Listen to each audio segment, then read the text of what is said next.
ఉమ్మడి అనంతపురం జిల్లా రాజకీయాల్లో రాప్తాడు నియోజకవర్గానికి ప్రత్యేక చరిత్ర ఉంది. అధికార మార్పిడి జరిగినప్పుడల్లా ఇక్కడి రాజకీయం వేడెక్కడం, పాత విభేదాలు మళ్లీ తెరపైకి రావడం కొత్తేమీ కాదు. తాజాగా వైసీపీ మాజీ ఎమ్మెల్యే తోపుదుర్తి ప్రకాష్ రెడ్డిపై హత్యాయత్నం జరిగిందన్న ఆరోపణలతో ఈ నియోజకవర్గం మరోసారి రాష్ట్ర రాజకీయాల దృష్టిని ఆకర్షించింది. ఇది కేవలం ఒక వ్యక్తిగత భద్రతా అంశంగా మిగలకుండా అధికార ప్రతిపక్ష పార్టీల మధ్య మాటల యుద్ధంగా మారింది.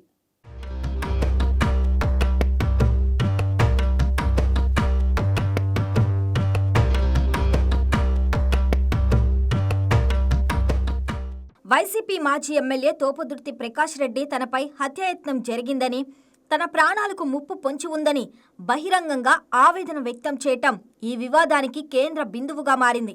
అధికారం మారిన తర్వాత తమ పార్టీ కార్యకర్తలపై వేధింపులు కొనసాగుతున్నాయని, ప్రభుత్వమే తన భద్రతను ఉద్దేశపూర్వకంగా తగ్గించిందని ఆయన ఆరోపిస్తున్నారు. ఒక మాజీ ప్రజాప్రతినిధిగా తనకు రక్షణ కల్పించవలసిన బాధ్యత ప్రభుత్వానికి ఉందని, అయినప్పటికీ దానిని విస్మరించి తనపై దాడికి కుట్ర పన్నుతున్నారన్నది ఆయన వాదన.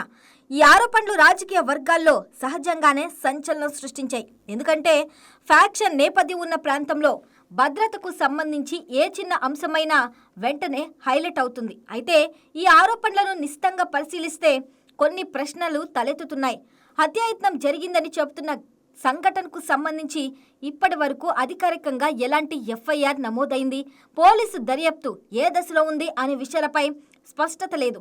కేవలం రాజకీయ వేదికల ద్వారా, మీడియా ప్రకటనల ద్వారా వెలువడుతున్న ఆరోపణలు వాస్తవ దర్యాప్తు ఫలితాలతో సరిపోతాయా అనేది వేచి చూడవలసిన అంశం.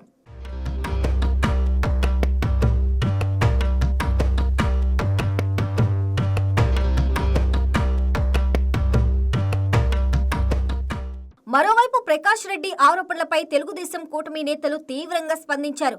Paritala Sriram, Kalyandurg MLA Amilineni Surendrababu, Madakasira MLA MS Raju వరుసగా రంగంలోకి దిగి ఈ హత్యాయత్నం వాదనను నాటకంగా అభివర్ణించారు. వైసీపీ అధికారంలో ఉన్నప్పుడు అరాచకాలకు పాల్పడిన ప్రకాష్ రెడ్డి ఇప్పుడు ప్రజల్లో సానుభూతి కోసం ఈ తరహా వ్యూహాన్ని అనుసరిస్తున్నారని వారు విమర్శించారు. మరీ ముఖ్యంగా ప్రభుత్వం నుంచి అదనపు భద్రత, గన్మెన్లను పొందడం కోసమే ఈ మొత్తం వ్యవహారం నడుస్తుందని కూటమి నేతలు ఆరోపిస్తున్నారు. చట్టబద్ధమైన మార్గాల్లో భద్రత కావాలంటే హైకోర్టును ఆశ్రయించాలి, లేదంటే జిల్లా పోలీసు ఉన్నతాధికారులతో సంప్రదించాలని సూచించారు. దీని అర్థం భద్రతా అభ్యర్థనను తిరస్కరించడం కాదని, అయితే దానిని కోరే విధానం సరైనదిగా లేదని కూటమి నేతల వాదన. అంతేకాకుండా సానుభూతి రాజకీయాలు ప్రజలను ఏమాత్రం ప్రభావితం చేయలేవని, ఇలాంటి డ్రామాలకు ప్రజా ఆదరణ లభించదని వారు హెచ్చరిక ధోరణిలో హితబోధన చేశారు.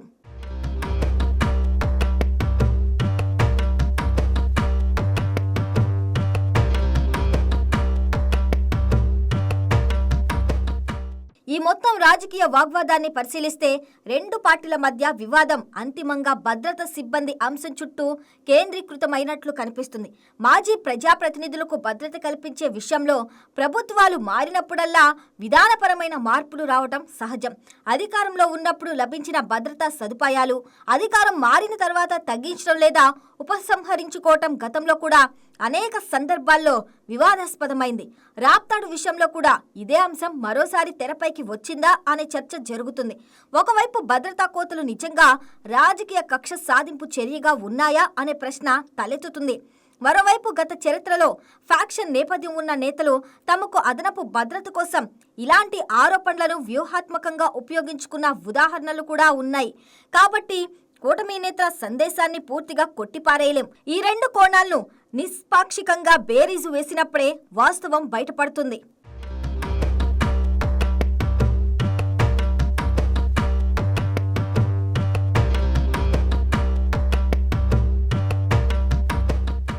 రాజకీయ నాయకుల మధ్య మాటల యుద్ధం తీవ్రమవుతున్న నేపథ్యంలో స్థానిక ప్రజల్లో మిశ్రమ స్పందన కనిపిస్తుంది. ఒక వర్గం ప్రజలు వైసీపీ కార్యకర్తలపై వేధింపుల ఆరోపణలు విశ్వసిస్తుండగా, మరో వర్గం మాత్రం ఇది కేవలం రాజకీయ లబ్ధి కోసమే జరుగుతున్న వ్యవహారంగా భావిస్తుంది. ఫ్యాక్షన్ నేపథ్యం ఉన్న ప్రాంతంలో ఇలాంటి ఆరోపణలు త్వరగా వ్యాప్తి చెందటం, స్థానిక సామాజిక సమీకరణాలను ప్రభావితం చేయటం సహజంగానే జరుగుతుంది. అయితే ఇరుపక్షాలు కూడా వాస్తవాలను నిగ్గు తేల్చేందుకు కృషి చేయకుండా పరస్పర ఆరోపణలకే పరిమితం కావటం రాజకీయ పరిణితికి తగినదిగా అనిపించటం లేదు. ఇలాంటి వివాదాల్లో అంతిమంగా నిజ నిజాలు తేల్చాల్సింది పోలీసు దర్యాప్తు, న్యాయ వ్యవస్థేనని గుర్తుంచుకోవాలి. హత్యాయత్నం జరిగిందా లేదా అనేది కేవలం రాజకీయ ప్రకటనల ఆధారంగా నిర్ధారించుకోలేని అంశం.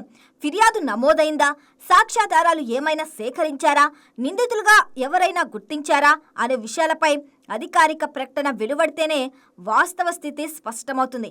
అదే సమయంలో భద్రతా కేటాయింపుల విషయంలో ప్రభుత్వం అనుసరిస్తున్న విధానం పారదర్శకంగా, రాజకీయ వివక్షకు తావు లేకుండా ఉండాలన్నది కూడా ప్రజాస్వామ్య సూత్రం.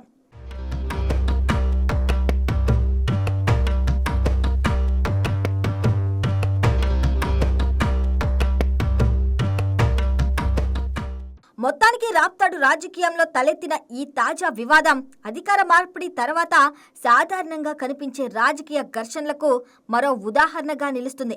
ప్రకాష్ రెడ్డి ఆరోపణలు నిజమా లేక కూటమి నేతలు చెప్తున్నట్లు ఇది కేవలం సానుభూతి, భద్రత కోసం పన్నిన వ్యూహమా అనేది తేలాల్సి ఉంది.